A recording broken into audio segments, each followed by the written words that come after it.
ini dia nih acara yang kita tunggu-tunggu. Live Talk Show with Kak Nadira Afifah. Nanti kita ketemu lagi ya guys, karena di agenda ini sudah ada moderator yang akan menemani kita. Pada moderator, yuk ambil alih. Halo semuanya, kita ambil alih dulu ya. Hai guys, kenalan dulu yuk sama kita berdua. Saya Raisya dan teman saya Di Hari ini kita berdua akan menemani kalian dalam live talk show bersama Dr. Nadira Afifah. talk show ini berjudul Reach Your Big Dream, Start from the Small Things. Sesuai dengan judulnya, kita akan kupas tuntas gimana sih cara Kak Nadira mewujudkan mimpi-mimpinya selama ini. Ngomong-ngomong, namanya kok sama kayak MC kita hari ini ya? Iya bener juga. Semoga Nadira MC kita juga bisa sehebat Kak Nadira ya. Oke guys, hari ini kita santai-santai aja ya ngobrolnya. Dan buat kalian yang punya pertanyaan, siapin aja ya pertanyaannya, karena nanti akan ada sesi Q&A di akhir sesi nanti. Baiklah, kita sambut dulu guest star kita hari ini. Welcome to Mumtazah Kak Nadira. Halo, selamat siang Syazia, Raisya, dan juga teman-teman dan ibu guru dari SMP Mumtazah. Halo Kak Nadira, aku Raisya, dan ini teman aku Zi. Hari ini kita ngobrol-ngobrol santai aja ya Kak. Oke. Sebelumnya makasih ya udah mengundang siang hari ini buat ngobrol-ngobrol sama teman-teman semua. Halo kakak, aku Zi, salam kenal ya kak. Jadi boleh dong kak kita kenalan dulu. Kayaknya masih banyak nih yang belum kenal dengan kakak. Oke, sebelumnya kenalan dulu. Terima kasih banyak SMP Mumtazah udah ngundang aku pada siang hari ini. Namaku Nadira Afifah, biasa dipanggil Nadira aja. Aku dokter, terus aku konsultan public health juga, kesehatan masyarakat, dan saat ini punya yayasan pendidikan juga yang namanya Limitless Foundation untuk bagi-bagi beasiswa ke teman-teman yang kesulitan di pandemi untuk sekolah. Aku dulu ngambil kedokterannya di UI, di Universitas Indonesia, kemudian ngambil S2 Public Health di Harvard University. Terus saat ini kesibukannya tapi nggak praktek, jadi lebih ke konsultan kesehatan masyarakat, bekerja di UNICEF, dan aku juga baru jadi ibu juga, punya satu orang anak, masih kecil, umur 8 bulan, dan selain itu juga senang untuk sharing-sharing sama teman-teman dari sekolah-sekolah gini untuk bagi-bagi pengalaman. Wah, berarti di US ya Kak universitinya. Serem nggak sih Kak belajar di luar negeri gitu? Kan kita harus memproses bahasanya dulu, terus ilmunya juga kayak 2 kali gitu prosesnya. Oke, iya aku kan kuliahnya S2-nya di Harvard. Harvard itu di Boston, di Amerika Serikat. Eee Sulit, serem atau enggak, sebenarnya kalau serem sih enggak sih Raisa, karena apa ya, mungkin lebih ke seru ya, challenging gitu. Jadi pastinya butuh adaptasi lagi ke dunia yang baru, mulai dari negaranya yang beda, jenjang kuliahnya juga beda, udah lebih tinggi S2, dan teman-temannya juga bukan cuma dari Amerika aja, tapi juga dari berbagai belahan dunia gitu. Karena kalau di Harvard kebetulan kita dalam satu kelas biasanya nggak boleh ada dari negara yang sama. Jadi benar-benar aku tuh satu kelas ber-32, itu negaranya beda semua gitu. Orang orang US-nya sih ada 4 orang, sisanya beda-beda negara semua. Jadi seru sih. Dan di sana menurutku belajarnya proses 2 kali, mungkin kan kita sering mikirnya harus ditranslate dulu ke bahasa Indonesia, kemudian nanti kita translate lagi, ngomong lagi pakai bahasa Inggris gitu. Memang awalnya sih kayak gitu sih, tapi pas udah sebulan, 2 bulan adaptasi di sana, udah ke-switch sendiri otaknya gitu. Jadi udah bisa nggak perlu translate lagi, langsung ngomongnya dalam bahasa Inggris aja, dosennya ngejelasin apa juga langsung ngerti. Cuma yang aku seneng kuliah di US itu, bukan cuma dari materinya doang, tapi juga karena kita punya kesempatan untuk ngobrol sama orang dari negara-negara yang berbeda gitu. Jadi point of view-nya juga berbeda-beda, gimana mereka melihat suatu masalah yang sama itu mereka beda ngelihatnya, dan juga kan agamanya beda-beda. Jadi di sana aku merasa aku sangat dihargai gitu sebagai seorang muslim, dan begitu juga aku belajar untuk menghargai mereka yang agamanya bukan dari Islam gitu. Jadi menurutku selain belajar dari akademiknya juga belajar tentang behavior juga gitu. Jadi seru banget sih waktu di sana.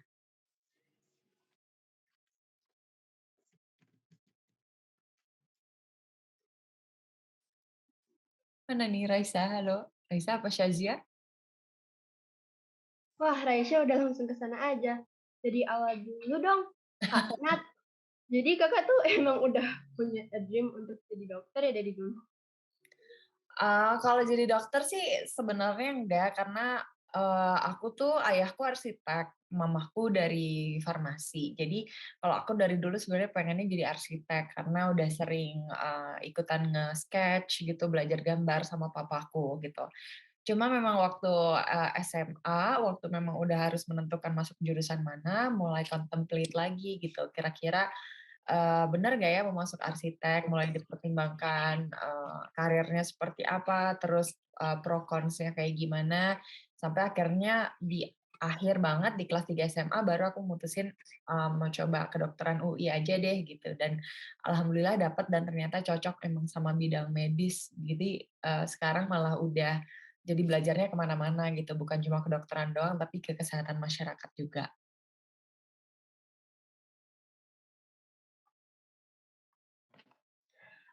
Kak Nat, boleh diceritain dong Kak, perjalanan Kakak belajar sampai bisa masuk kedokteran dan kuliah di Harvard? Karena jujur aja banyak banget Kak teman-teman kita yang pengen masuk kedokteran. Oke. Tapi tapi udah pada insecure duluan, Kak, sebelum nyoba. Iya, jadi kalau aku sih dulu waktu di zaman aku tuh baru pertama kali ada jalur undangan. Jadi jalur undangan itu waktu itu yang pakai rapot. Jadi, kalau dulu aku pas udah SMA dari kelas 1 memang udah mempersiapkan, apa ya, jadi belajarnya nggak boleh ngebut di akhir doang gitu. Jadi aku nggak suka yang kayak deadliner, yang sistem kebut semalam gitu. Jadi aku lebih suka belajar dari awal jauh-jauh hari, dari kelas 1 memang udah belajarnya serius.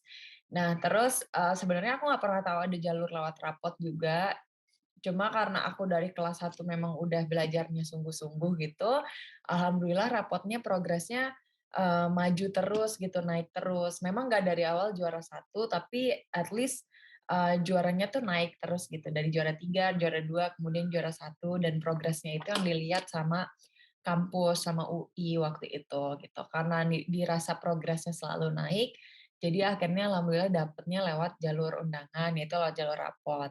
Cuma sebenarnya waktu itu aku juga mempersiapkan untuk ujian tulis juga, jalur yang non rapot, karena kan nggak ada yang tahu aku akan keterima atau enggak dari rapot gitu. Jadi waktu itu, aku belajarnya emang harus pakai, apa ya, pakai to do list, pakai jadwal. Teman-teman kalau misalnya punya tujuan tertentu memang harus committed gitu. Jadi misalnya, udah tahu, "Oh nanti kayaknya aku mau masuk misalnya elektro ITB," gitu. Kan tahu passing grade-nya tinggi, berarti kan saingannya akan banyak. Berarti teman-teman udah harus dari awal mempersiapkan, misalnya rapotnya harus bagus, atau misalnya punya agenda yang di situ teman-teman nulis, misalnya hari ini belajar satu paket ujian, atau belajar 200 soal, atau misalnya hari ini belajar materi apa gitu. Jadi aku tuh setiap hari memang udah dijadwalkan mau belajar apa, dan aku stick to that, to do list gitu. Jadi aku committed sama apa yang pengen, apa yang sudah aku rencanakan gitu. Jadi dulu juga mempersiapkan kayak gitu sih, sambil belajar juga, aku bimbel, waktu itu ikut 2 bimbel, terus, memang setiap hari udah dijadwalin 2 jam at least untuk belajar, kalau 2 jam itu udah terpenuhi, habis itu terserah aku apakah mau lanjut belajar lagi atau istirahat gitu, yang penting sesuai sama plan aku gitu, yaitu 2 jam setiap hari. Udah sih, terus ternyata memang usaha kerasnya membuahkan hasil juga, jadi alhamdulillah keterima di jurusan yang aku mau, gitu. Nah, kan Kakak sekolah di luar negeri nih. Pernah nggak sih ngalamin culture shock gitu? Soalnya kan pasti budayanya beda banget kan sama Indonesia. Culture shock pasti ada sih, karena, apalagi kalau misalnya negaranya yang memang, apa ya, beda benua gitu kali ya. Mungkin kalau waktu dulu aku pernah juga, exchange ke Jepang, rasanya nggak terlalu culture shock waktu itu karena aku merasa budayanya masih sama, orangnya behavior-nya masih sama gitu, pemalu, terus, apa, saling menghormati satu sama lain segala macam.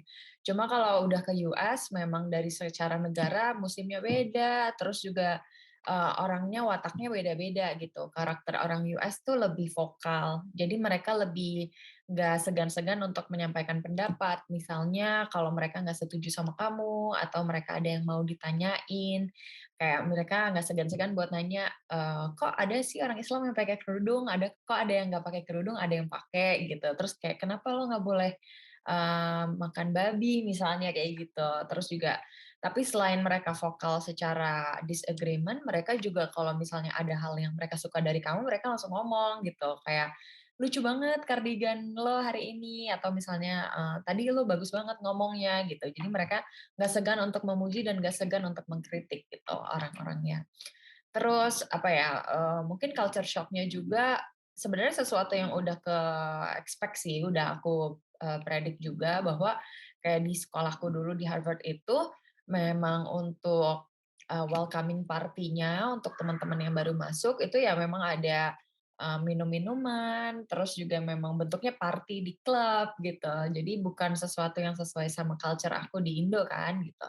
Tapi memang seperti itu dan, harus bisa adaptasi tapi tanpa ngelupain jati diri sendiri juga. Jadi kalau memang, welcoming party-nya acaranya harus kayak gitu, ya udah aku tetap ikut ke acaranya, tapi di samping itu aku ya nggak minum, terus misalnya, tetap memegang, syariat-syariat Islam gitu. Jadi sesuai sama yang aku percaya, tapi aku nggak menutup diri untuk nggak bergaul sama mereka juga gitu.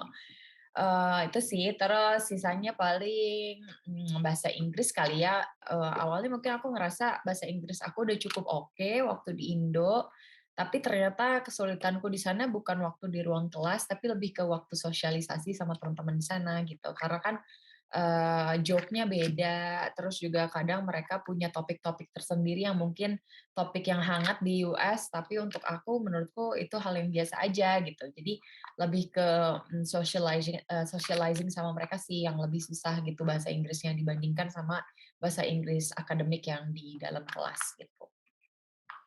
Kalau temen-temennya gimana, Kak, belajarnya? Pada ambis-ambis gitu nggak sih? Atau santai-santai aja? Secara ini kan Harvard University kan ya? Mhm. Kalau belajar sih sebenarnya kalau teman-teman di S2 aku sebenarnya biasa-biasa aja sih. Maksudnya kayak, sama seperti di sekolah-sekolah lain pasti ada golongan yang emang ambis, ada yang biasa aja, yang santai, itu semua ada gitu. Cuma, tapi in general memang kan orang-orangnya memang udah tersaring gitu ya, memang, masuk ke Harvard-nya sendiri sulit, jadi yang masuk ke sana pasti orang-orang yang memang dia, menonjol juga di negara masing-masing, memang juara juga di sekolahnya masing-masing gitu. Jadi kalau secara karakter mereka mungkin nggak ambisius atau mereka santai-santai aja, tapi secara otak tuh pinter semua gitu. Jadi, menurutku lingkungannya sih sangat suportif sih untuk aku kayak, memacu diri untuk lebih belajar lebih giat lagi gitu, tapi nggak ada pressure juga karena mereka semua juga, kita kalau udah S2 tuh bukan saing-saingan nilai gitu, karena kan kita semua udah dari, dunia profesional ya, udah orang-orang kerja gitu. Jadi kita bukan saing-saingan nilai rapot atau IPK, tapi di sana lebih ke networking. Jadi cari-cari kenalan, terus nanti misalnya ada opportunity untuk kerja bareng atau project bareng, itu yang kita cari gitu, bukan nilainya. Jadi, di ruang kelas sih ngobrol biasa aja, nggak ada persaingan yang nggak sehat juga gitu waktu di kelas. Tuh guys, kalau mau ngikutin jejak Kak Nadira, terutama yang pengen jadi dokter, diterapin ya tips and triknya. Aku mau ngingetin lagi nih ke kalian, simpen dulu pertanyaan-pertanyaan yang bermunculan di benak kalian. Karena di akhir sesi nanti akan ada Q&A. Sekarang aku masuk ke kegiatan kakak nih setelah balik ke Indonesia. Apa yang kakak lakuin setelah graduate dari Harvard University? Oke, sebenarnya pas balik dari S2 itu, banyak banget sih kegiatannya dan, udah berganti-ganti juga. Mungkin enaknya juga salah satu poin plusnya karena graduate dari Harvard itu, network di Indonesianya banyak. Jadi misalnya banyak menteri yang memang lulusan Harvard juga, atau yang punya startup segala macam, jadi banyak yang nawarin pekerjaan gitu. Kalau waktu awal itu aku ngapain ya dulu ya? Oh, waktu awal itu aku dulu kerja sama Pak Anies Baswedan. Jadi waktu itu pas aku pulang kan memang lagi Covid. Dan waktu itu dipanggil sama Pak Anies untuk bantu penanganan Covid di Jakarta. Selesai dari Pak Anies, aku praktek di Kemang Medical Care, salah satu rumah sakit di Jakarta Selatan. Tapi sambil praktek juga waktu itu sambil bantuin Pak Menkes juga karena ada kan Menkes diganti yang baru dari Pak Terawan ke Pak Budi Gunadi. Di situ Pak Budi membuat satu tim baru, tim milenial, dan di situ aku diminta bantu untuk advisor gitu. Jadi untuk vaksinasi waktu itu aku ngerjainnya. Jadi gimana sih supaya teman-teman bisa tervaksin semua nih gitu waktu itu di bulan Januari. Terus setelah itu akhirnya praktek lagi, terus habis itu mulai yang public health consulting, terus sekarang juga lagi mengerjakan yayasan pendidikan itu tadi sih yang aku bilang gitu, yang jadi bukan cuma fokus di kesehatan doang, tapi juga di pendidikannya juga ada. Ini bagi-bagi beasiswa untuk teman-teman yang terdampak oleh COVID-19. Jadi misalnya mereka kehilangan orang tua mereka atau orang tuanya kehilangan pekerjaan, nah itu aku kasih beasiswa untuk mereka lanjutin sekolahnya. Wow, ini nih yang kemarin collab sama kita di Mumtazah Charity. Sampai saat ini udah ada berapa sih Kak penerima beasiswa dari Limitless? Kalau penerima beasiswanya ada terakhir 123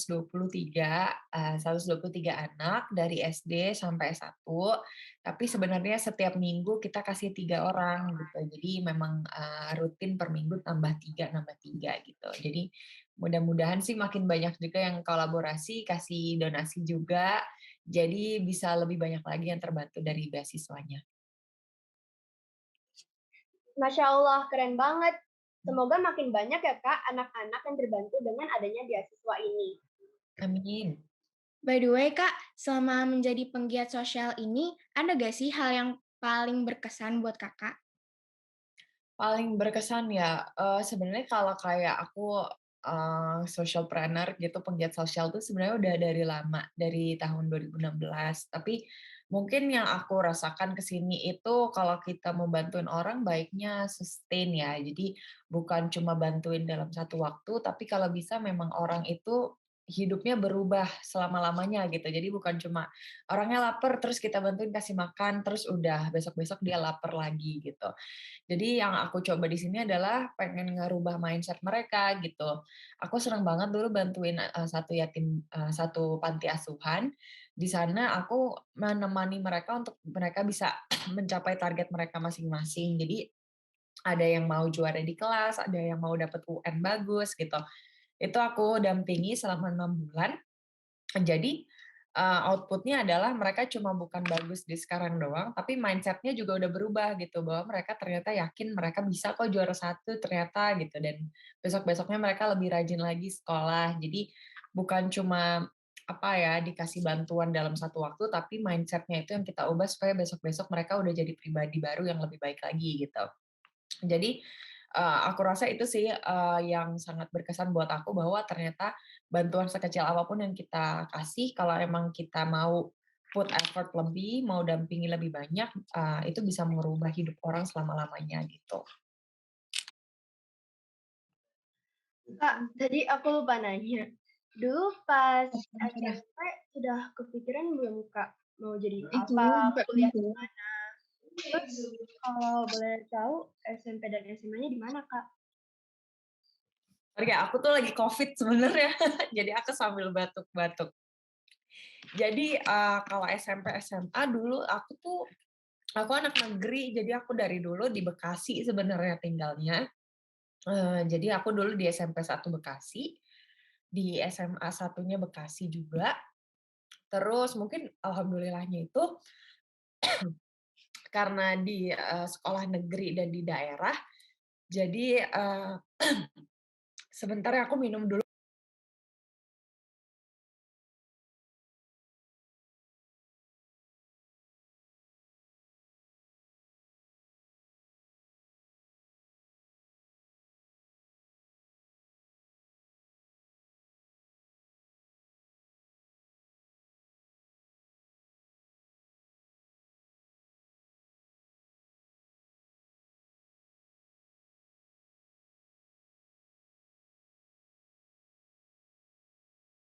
Sebentar ya guys, kita tunggu Kak Nadira dulu.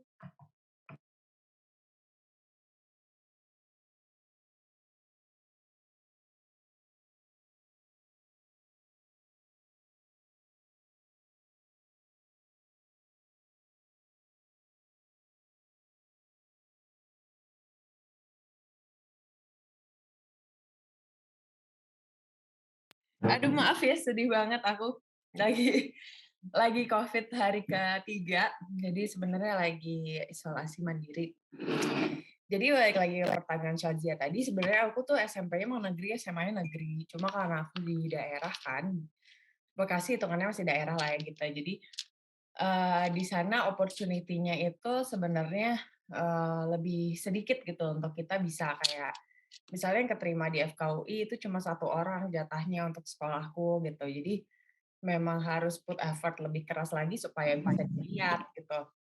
Dan sampai akhirnya keterima di FKUI sebenarnya itu yang membuka jalan aku lebih banyak sih karena FKUI sendiri secara alma mater sebenarnya di luar negeri lebih dilihat lah gitu. Jadi dari Harvard sendiri biasanya memang yang public health-nya mereka ngambil dari Indonesia tuh biasanya emang dari UI atau dari UNER atau dari UGM gitu. Jadi secara alma mater udah cukup oke untuk aku bisa lanjut kuliah ke luar negeri dan ke top school. Jadi sebenarnya opportunity itu baru terbuka lebar waktu aku masuk ke UI sih gitu. Thank you so much Kak Nadira sudah mau berbincang hangat dan sharing pengalamannya sama kita semua di sini. Kita buka sesi Q&A ya Kak untuk teman-teman yang lain. Kayaknya udah banyak banget nih yang mau nanya. Boleh, boleh. Ayo guys, yang mau nanya bisa raise hand dulu ya. Nanti kita pilih satu-satu. Please wajib on cam buat yang nanya.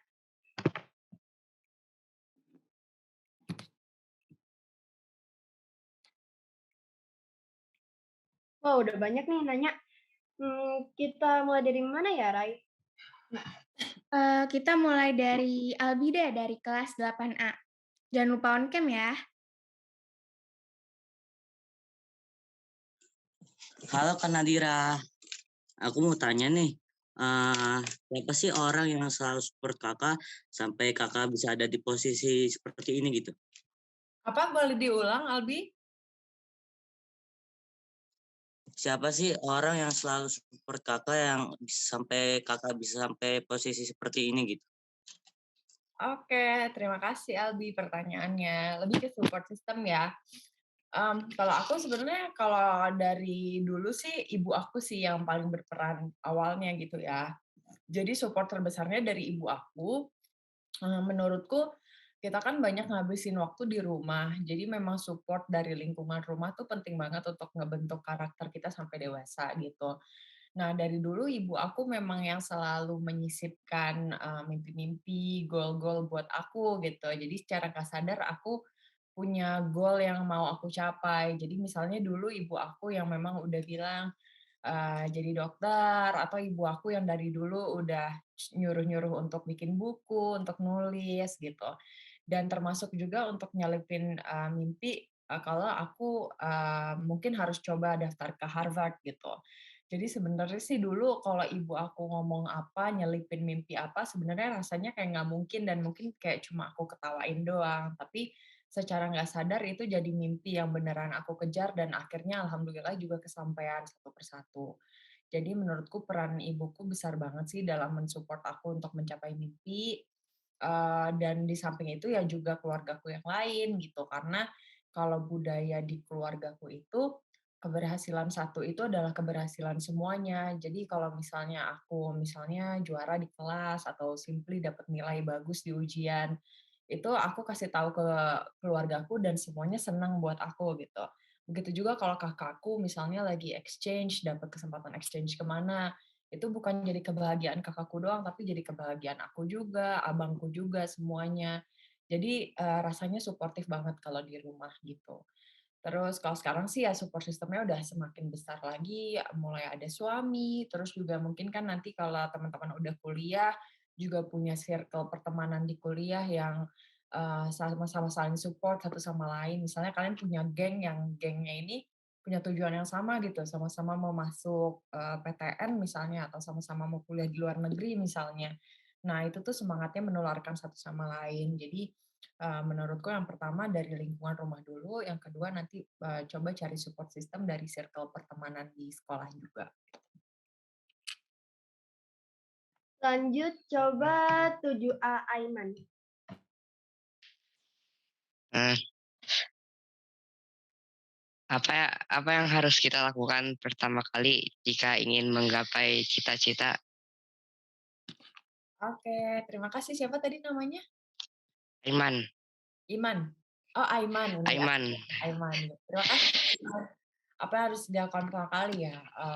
Menurutku yang pertama sih teman-teman harus tahu dulu cita-citanya mau apa nih, cita-cita besarnya ya gitu. Jadi bukan cuma sebatas yang dalam jarak dekat doang. Misalnya cuma besok ujian matematika mau dapat 90 misalnya. Nah, kalau itu kan cuma short term ya, cuma cuma mimpi yang jangka pendek.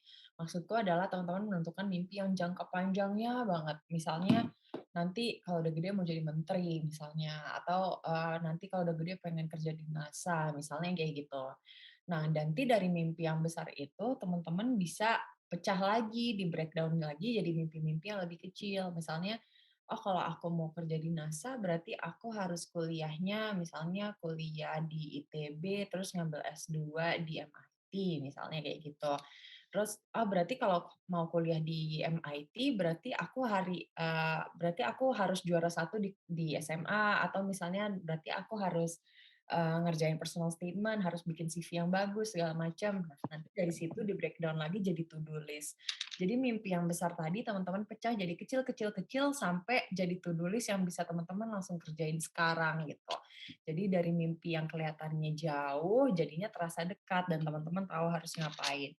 Kalau aku dari dulu selalu kayak gitu, biasanya aku tulis di buku jurnal. Jadi aku selalu punya ya nggak ada. Ada sebenarnya kayak aku selalu punya buku jurnal yang aku pakai dari SMP. Jadi aku selalu menulis mimpiku di situ 5 tahun, 10 tahun ke depan mau ngapain, habis itu aku breakdown lagi jadi mimpi yang lebih kecil. Atau kadang aku tulis di papan tulis, terus papan tulisnya aku tempel di depan tempat tidur. Jadi setiap aku bangun, yang aku lihat adalah oh, aku punya mimpi ini, aku harus ngerjain ini gitu.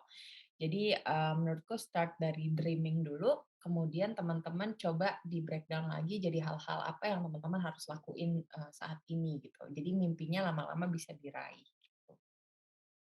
Oke, selanjutnya Kak Alia, alumni dari SMP Mumtazah. Yang Kak Nadira, Iya. mau nanya nih Kak, gimana cara Kak Nadira memaksimalkan privilege yang Kakak dapatkan dalam proses meraih goals Kakak? Terima kasih Kak. Dan dalam proses apa? Dalam proses meraih goals Kakak. Oke. Terima kasih Alia.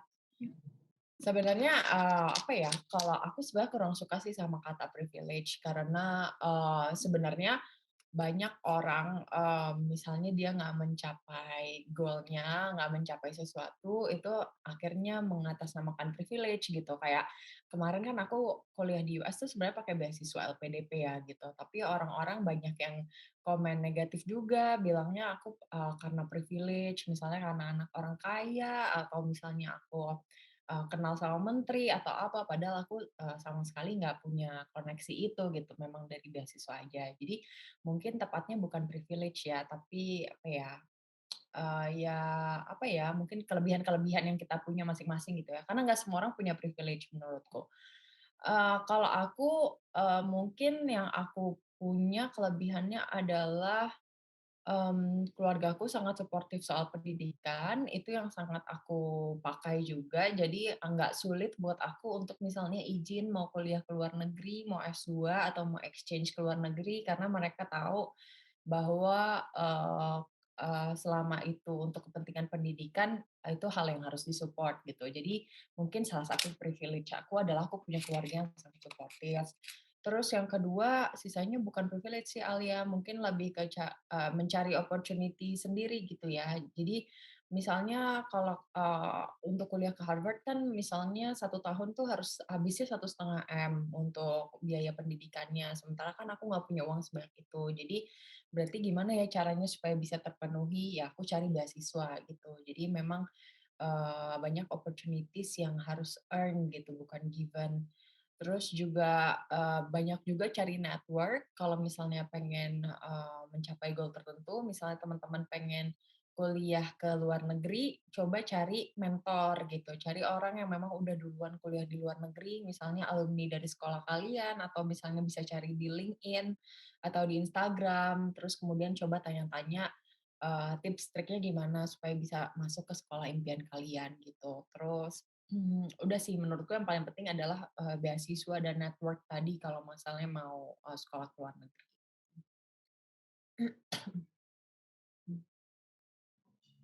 Oke, sekarang kita lanjut. Coba ke Ayesha.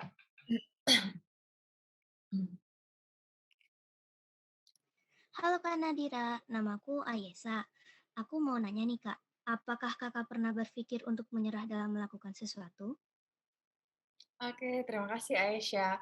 Kalau menyerah pasti pasti pernah ya namanya demotivasi gitu. Jadi misalnya lagi mau ngejar sesuatu tapi kok lama-lama kok kayaknya capek ya, terus kayak kira-kira mungkin dapat atau enggak ya yang lagi aku kejar gitu. Jadi tiba-tiba males tuh mungkin banget.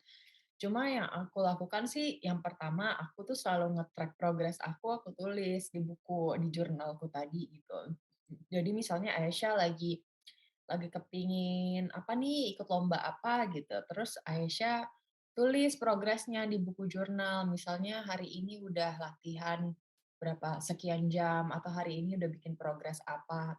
Jadi suatu saat Aisyah tiba-tiba males, tiba-tiba mau udahan, kamu bisa lihat lagi progres kamu. Ternyata kamu tuh udah jauh loh, sayang banget loh kalau kamu berhenti sekarang gitu.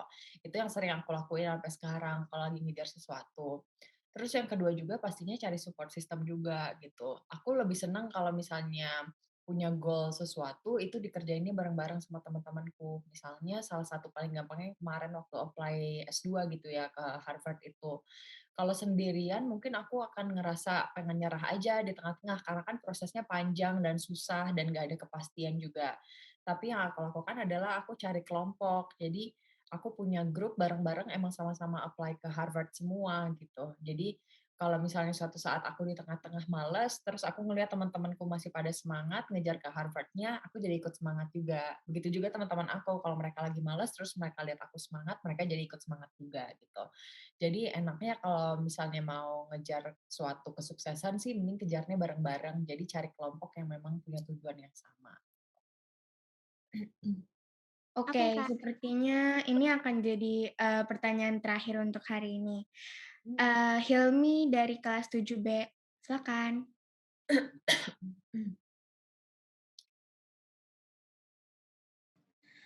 Assalamualaikum Kak. Waalaikumsalam. Nama aku Hilmi dari kelas 7B. Aku ada pertanyaan deh Kak. Kakak pernah nggak menghadapi kegagalan? Dan cara kakak menghadapi kegagalannya bagaimana? Terima kasih Hilmi. Kegagalan, iya pernah banget. Jadi, sebenarnya banyak sih ya pasti kalau kegagalan-kegagalan kecil. Tapi yang aku paling ingat banget itu waktu aku lagi kuliah di FKUI. Jadi kalau di kedokteran UI itu kita kan kalau, sistemnya adalah lulusnya tuh bareng-bareng. Jadi kalau misalnya ada satu modul yang kamu nggak lulus, kamu akan ketinggalan dibanding teman-teman kamu yang lain gitu. Ketinggalan setahun, ketinggalan 1,5 tahun wisudanya. Nah, waktu itu aku tuh satu angkatan 200 orang, kemudian ada satu modul yang aku nggak lulus gitu, dan yang nggak lulus itu dari 200 orang cuma 10 orang doang. Jadi lumayan memalukan buat aku gitu, dan aku selalu ngerasa juga dari SMP, SMA kayaknya aku selalu juara, tapi mungkin waktu di UI aku ngerasa sombong, jadinya ada satu modul yang nggak lulus itu gitu, dan aku termasuk di kelompok kecil yang akhirnya aku wisudanya terlambat. Terlambat 1 tahun dibanding teman-temanku yang lain, terus pelantikan dokternya terlambat, kerjanya terlambat, semuanya terlambat gitu. Jadi, waktu itu menurutku kegagalan yang paling besar sih di hidup aku gitu, dan aku juga soalnya merasa malu banget. Kalau yang, cara aku mengatasinya, pertama-tama pasti aku butuh waktu sendiri dulu gitu ya, karena kan, mau nggak mau tetap aja rasanya malu gitu dan memang telat juga dibandingin sama teman-teman yang lain. Tapi akhirnya yang aku lakukan adalah aku mencari prestasi lain gitu. Apa ya yang bisa aku lakuin supaya aku ngerasa better gitu. Jadi supaya aku nggak ngerasa sedih lagi. Kira-kira ada prestasi apa yang perlu aku cari gitu. Jadi waktu itu memang di hari teman-temanku wisuda, aku itu juga dapat exchange yang ke Belanda, ke Erasmus gitu. Jadi di sana, eee, Jadi waktu teman-temanku wisuda di hari yang sama aku berangkat ke Belanda untuk ngambil salah satu departemen deh, ngambil penyakit dalam, ilmu penyakit dalam di sana gitu. Jadi jadi pelipur lara juga seenggaknya walaupun aku nggak bisa wisuda, tapi aku bisa kok cari prestasi lain dan senang juga sama prestasi itu gitu. Jadi sekarang setiap ada kegagalan apapun, aku cara mengatasinya adalah dengan aku justru mencoba lebih banyak hal baru lagi gitu. Karena dengan banyak mencoba, aku mungkin akan gagal lagi, tapi juga ada kesempatan untuk aku sukses juga dan punya prestasi baru. Jadi if one door closes, kita still have 100 more doors open gitu. Jadi nggak usah takut untuk gagal, yang penting coba aja banyak hal baru gitu. Nah, akhirnya kita tiba di akhir sesi ini. Kak Nat, thank you banget ya atas waktunya hadir di sini, berbagai pengalaman yang luar biasa hebatnya. Terima kasih Raisa dan Shazia dan juga teman-teman dan Bapak Ibu guru dari SMP Mumtazah. Sukses ya.